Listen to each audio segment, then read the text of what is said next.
You know who else is Okay. aggressively fine? What? Dirty Harry is aggressively fine. Wrong! Dirty Harry is aggressively awesome. He is aggressively awesome. He's very He's aggressive a either way. Superman. I know what you're Yes. thinking, punk. No, not the impression, Kaz. No, just don't. Oh, it's very good. I love them. I love all the Dirty Harry films. I love them all in very different ways. But why are we talking about Dirty Harry, Kaz? Give us some context. Okay, so Mark has seen all the worst films any listener and All viewer of them. could imagine. Or he's seen all of them. The films that they probably even haven't even released. He's seen them, and probably on Shudder. And he's endured them and then talked about how bad they are. And when we won't let him review them, he still goes on to the forums and leaves a little review about how bad they are. Yes. He's seen everything bad, but he's never watched any of the Dirty Harry sequels. Nope. So Clint Eastwood, back in the day, made Dirty Harry in the late 70s. I'm going to say No, early 71. 70s. 71. Yeah. It is 71 and then 73 and then 76. 76 because 83, 83, and Yes. 88. So he did a bunch of Dirty Harry films, and Mark hadn't seen any of them. And we all were like, Mark, why haven't you seen them? So he picked up the Blu-rays and watched them just for this podcast. So now you have to hear us talk about the Dirty Harry films, especially since the competition today is to win the Dirty Harry collection. So for anyone out there who is I'm going to enter it again. Sorry, me too. I'm going to enter this. Awesome. I want to win this. Yeah, I'm gonna mark you both down as incorrect. Right. I haven't seen incorrect. I haven't seen The Enforcer or Sudden Impact or what? You haven't in ages. Oh, I've seen them. Oh, right. I've seen in ages. I was like, I want to watch them again. Just went through this all with Mark. Yeah, I was gonna- to the competition before I've given out the question to it. It's because they love Dirty Harold. That's what it is, you see.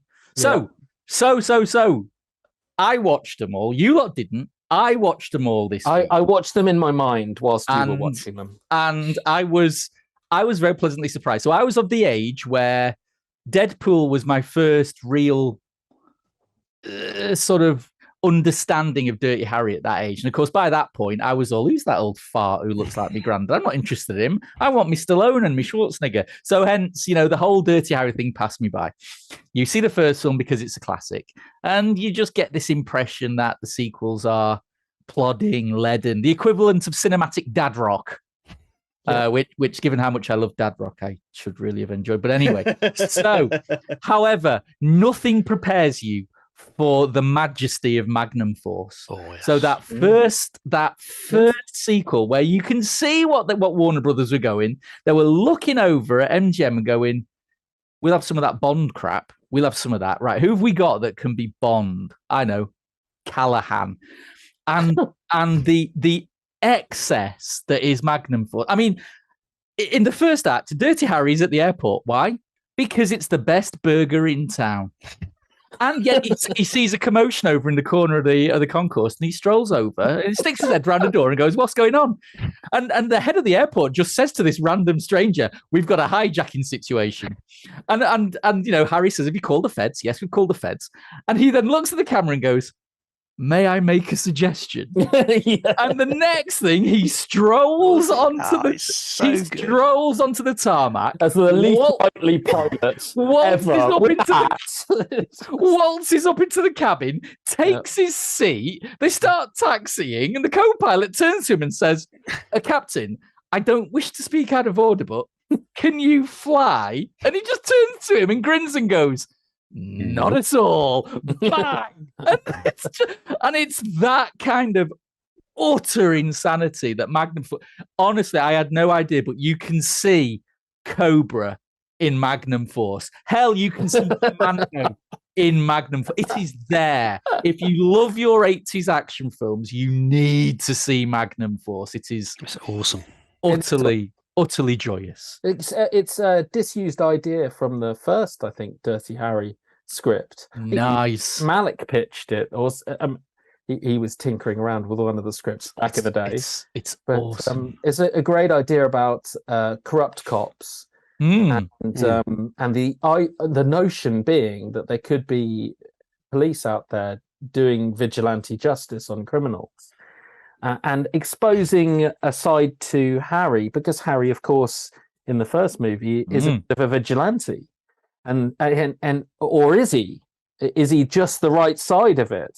And so the second movie, it takes it to the logical kind of end, which is showing what real vigilante cops are like, versus Harry, who has to butt heads with them, and He's got his own moral code. Very, very nicely done. I think it's beautifully done, brilliant. And the faces as well. The corrupt motorcycle cops. There's David Soul, pre-Starsky and Hutch. He was a very handsome young man. You've got Robert Urich, and you've got Tim Matheson, all very famous character actors, all there in this. It was awesome. I was so pleased. Yes. I was so pleased until I put in the Enforcer. Well, the Enforcer's okay. No, it's fine. No, it's the low point. Like, it's worse than the Deadpool. No. No, the thing with the Enforcer is, and you nailed this, Tom, there are bits of the Enforcer that literally blow your mind. There is a prostitute ring with sex dolls, not real women, sex dolls. There is a porn ring sold by a group of grandmas. What? Hey, what? There are nuns with shotguns. This is all good. What are you complaining about? No, I know this is all good. Then you can throw in Dirty Harry attending gender diversity lessons. You've got Cagney or Lacey, one of the two. I don't care which. She's in there, and it ends on Alcatraz, where, wouldn't you know it, a group of paramilitary types have hijacked weapons and are threatening the city. All of that stuff is great, but it's a shame that that's about 20 minutes of the entire runtime. The rest is dross. Yeah, it's not great. He does a lot of running. I think he does some jogging in there. He likes it's to still jog. Fine. It's still okay. It's still fine. But then, strangely enough, it picks up for Sudden Impact. Now, I was expecting Sudden Impact to be poop. Nope, because you've got Sondra Locke in there, who is the kiss of death to anything. Yes, but again, Sudden Impact is make my day as well, right? Yes. Yeah. The key here is that it's the best catchphrase, and it's a very succinct story, which is actually clever, like the first two films. Yes. Whereas The Enforcer isn't really a very good story. No. It's a bunch of terrorists and Harry with a female cop play with it. Whereas Sudden Impact, if you think about it and think about the story to it, even if it's not always handled perfectly, it's quite dark.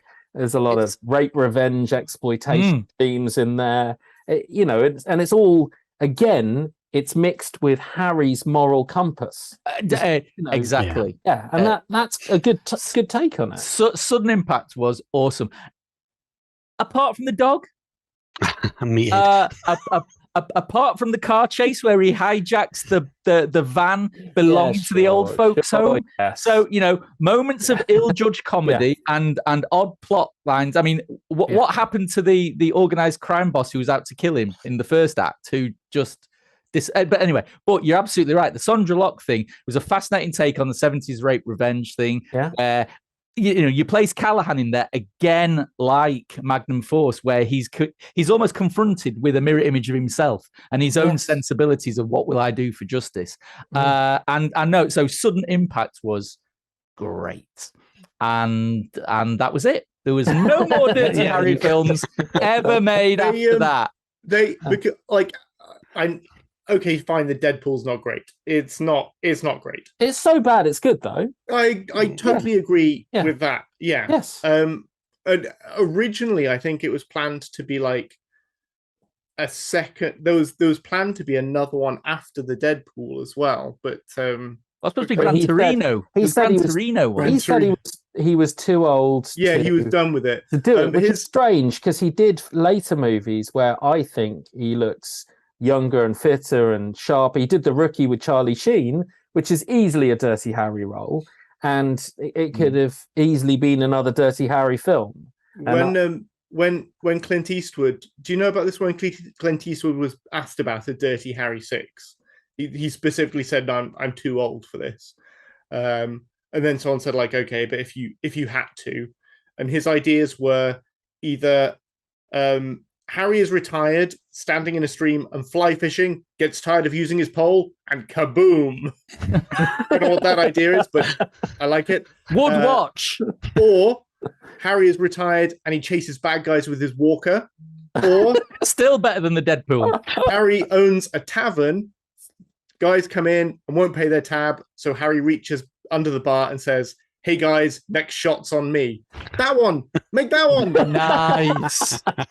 These are all like Clint Eastwood's ideas. These are his suggestions for Dirty Harry. These are not good. These are not good ideas. But they're still better than the Deadpool. I mean, come on. It's so bad. It's good. It's got Jim fun. Carrey. It's got Liam. No, it doesn't. It has James Carey. Yeah. Okay, sure. I mean, James Carey. It does. It's a horrendously. I mean, it's a bad film. It's got remote control car. Its main antagonist is a remote control. What is it? Stingray, a little Stingray car. It's enjoyably terrible. Yes, it is. I mean, it's still Dirty Harry. Dirty Harry, seriously taking it seriously when he's being chased around the city, San Francisco streets, bullet style, by a car that's like this big, going straight after him. It's not ludicrous. It's not. You outwitted the car. Anyway, thank you for watching those for us, Mark. I watched those because you swines bullied me mercilessly for having not seen it. But you weren't glad. Now you're glad we did, yeah? Yeah. Yes. They were excellent. And if anyone like me thought that the Dirty Harry sequels were, films for your dad, think again. Go and watch Magnum Force. Go and watch Sudden Impact. They are classic action cop cinema. Would recommend.